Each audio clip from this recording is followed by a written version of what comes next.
एक small business owner का सबसे बड़ा पेन पॉइंट होता है जीएसटी और इनकम टैक्स। और ये चीजें हमारे कई क्लाइंट भी फेस करते हैं। तो आज क्विक कोरियर्स में हमने मिस्टर अनुज दफ्तरी, फाउंडिंग पार्टनर ऑफ दफ्तरी एंड एसोसिएट्स को इनवाइट किया है कि जीएसटी और टैक्सेशन के ऊपर हमें कुछ इंफॉर्मेशन दे सके। So welcome mister Anuj.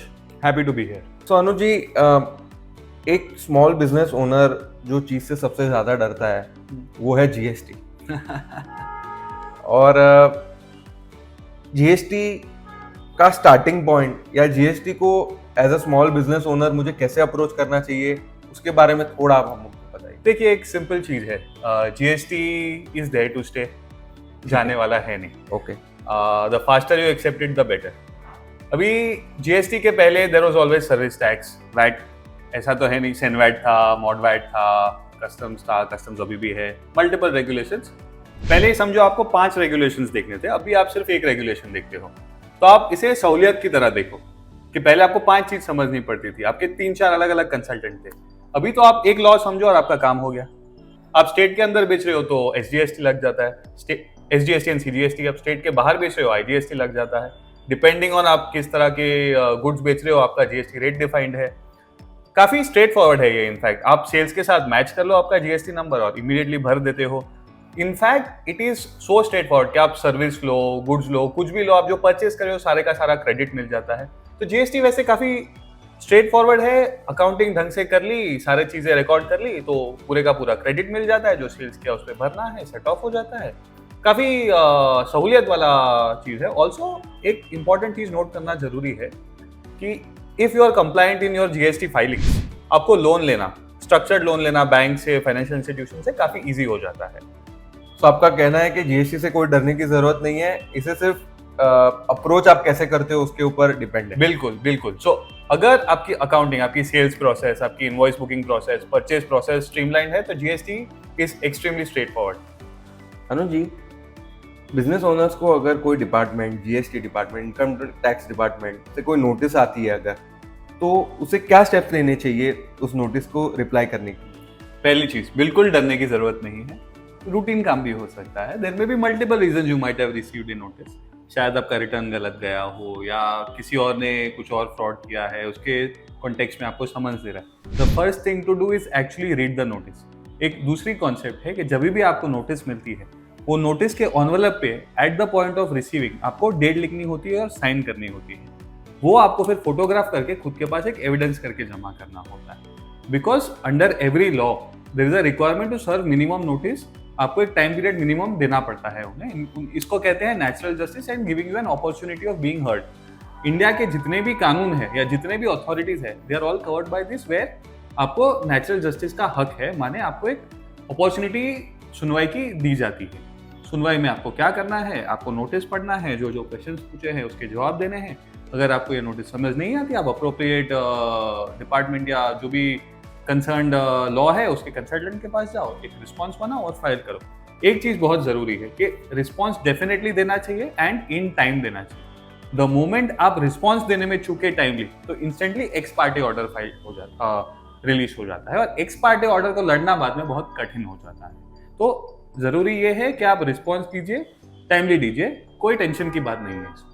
Anuj ji, as a second generation business owner, आपने जैसे अपने फादर या ग्रैंडफादर से कोई बिजनेस हैंडओवर लिया है, उसमें कई बार ऐसा होता है कि हम कंसल्टेंट को चेंज करना चाहते हैं या हमको जहाँ से जो करेक्ट डायरेक्शन नहीं मिल रहा है, तो if we want to find a new consultant, how can we go about it?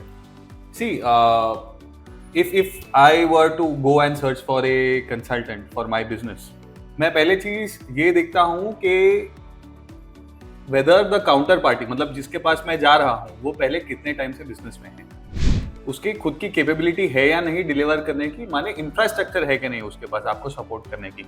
अब समझो आज आप छोटे हो, बड़े हो, वट एवर योर साइज है, डिपेंडिंग आपकी साइज कितनी है, सामने वाले की इतनी कैपेसिटी है कि नहीं डिलीवर करने की, या उतनी कैपेसिटी बढ़ा सकता है कि नहीं डिलीवर करने की। The next most important thing is whether you can trust this person, आप उस पर भरोसा कर सकते हो या नहीं। Because finance integrally is a subject matter of trust. Because आप अपने सारी डिटेल्स उनको दे देते हो, उनको आपके सारे बिजनेस सीक्रेट्स पता है, आपके कस्टमर्स पता है, आपके परचेजेस के बारे में पता है, तो it has to be very confidential. You have to have a lot of confidence in your financial consultant. The next aspect that I would really look at is के वो कितने डायनामिक है, वो कितने relevant and up to date है with the current technologies and current regulations. एक और चीज जो देखनी चाहिए इस कि वो फाइनेंस करंट इकोसिस्टम में समझते हैं या नहीं. जैसे कि एक सिंपल एग्जांपल ले लूं तो आप पुराने कंसल्टेंट्स को देखते थे या पुराने बिजनेसेस को देखते थे, दे वर वेरी टैक्स कॉन्शियस. सबका एम यही होता था कि टैक्स मैक्सिमम कहाँ बचता है. भी समझो आपने टैक्स तो बचा दिया. समझो एक सिंपल मैनर में आप साल के 100 रुपए कमाते हो. 100 रुपए में आपने समझो 50 रुपए का गलत खर्चा डाल दिया. आपने 50 रुपए पे समझो 30% माने 15 रुपए आपने टैक्स भी बचा दी. वो पैसा तो आपका घर पे आ गया, टैक्स भी आज बच गया. अभी मैं एक काउंटर थियरी देता हूं इस पे आपको. समझो आपने ये नहीं किया होता, आपने टैक्स पूरा भर दिया होता, प्रॉफिट्स बिजनेस में रहने दिए होते, उसी पैसे से आपने बिजनेस ग्रो किया होता, 3 4 5 साल ये बिजनेस चलाया होता, एसएमई आईपीओ करके ऑप्शन है उसमें गए होते आप, एंड एक पब्लिक लिस्टिंग के लिए गए होते. Now just to be clear, SME IPOs are not the same as main board IPOs. Main board IPOs बड़ी कंपनी के लिए है, एसएमई आईपीओस छोटी कंपनी के लिए है. तो आप 4 5 साल प्रॉफिट्स दिखा के उस पर लिस्टिंग करते तो आपको एक सिग्निफिकेंट अपसाइड मिलता. समझो आप आज 15 रुपए टैक्स बचा है, वो आप टैक्स आपने अगर पूरा भर लिया होता तो उसी पे 15 गुना या 20 गुना मार्केट आपको पैसा देती. तो ये एक बहुत नैरो माइंडेड आउटलुक है कि टैक्स में कैसे बचाना. What I would rather recommend is कि आप बिजनेसेस बड़े बनाओ और वेल्थ बनाओ अपने लिए भी और पब्लिक के लिए भी. बहुत ही इंटरेस्टिंग एक टॉपिक आपने आज छेड़ा, एसएमई आईपीओ. जैसे हम बहुत सारे हमारे क्लाइंट्स या हमारे रिलेटिव्स, हमारे फ्रेंड्स इन्वेस्ट करते हैं स्टॉक मार्केट के अंदर, तो हमें जानना था कि as a small business owner मेरे लिए एसएमई आईपीओ कभी एक सेंस बनाएगा and how can I approach it. तो उसको आप थोड़ा अगर डिटेल में बता सकें. देखिए, एसएमई आईपीओ कोई बड़ी चीज नहीं है. It is fairly easy and straight forward. पहले तो रिक्वायरमेंट है कि एक पब्लिक लिमिटेड कंपनी चाहिए. दूसरा, एनएससी में अगर आप लिस्ट करना चाहते हो तो you have to be profitable in just 1 out of 3 previous years. BSE में जाना चाहते हो तो 2 out of 3 previous years. Only need a authorised and paid up capital of 25 lakhs. आप समझो 25 लाख से भी ज्यादा आपकी पेड अप कैपिटल है कंपनी, तो आप एसएमई आईपीओ के लिए जा सकते हो. अभी एक आइडियल साइज होती है कि आप आइडियल साइज में कब जा सकते हो एसएमई आईपीओ. समझो द मोमेंट आपका बिजनेस 50 करोड़ टर्नओवर से बढ़ जाता है, आप इमीडिएटली एक एसएमई आईपीओ के लिए जा सकते हो. There is no requirement for it to be 50 crore. Companies समझो 5 करोड़ टर्नओवर में भी एसएमई आईपीओ जा चुकी है and some of them have been really successful. But I am just saying at 50 crore it definitely make sense. हाँ, समझो आपका एक ऐसा बिजनेस है जो बहुत ही ब्रिलियंट है, अलग बिजनेस मॉडल है, हाई मार्जिन है, you are very confident that it will grow, then even at a 15 और 20 crore turnover you can actually go for an IPO. IPO से क्या होता है, अपार्ट फ्रॉम फाइनेंस आपको एक पब्लिक रिकॉग्निशन भी मिलता है. Because of listing you get a lot of credibility and trust that helps you gain customers, helps you grow your business faster.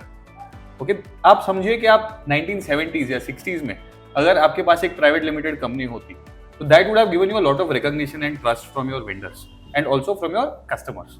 Same is the case right now. If you are listed, there is a lot of credibility and trust in you and it automatically helps you grow your business much faster.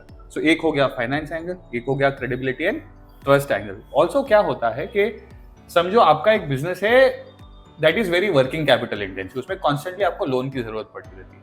आप list हो जाते हो तो automatically आपका cost of funding, आप जो date उठाते हो उसका कॉस्टिंग भी काफी डाउन हो जाता है. उससे आपका automatically margin and profitability increase हो जाता है.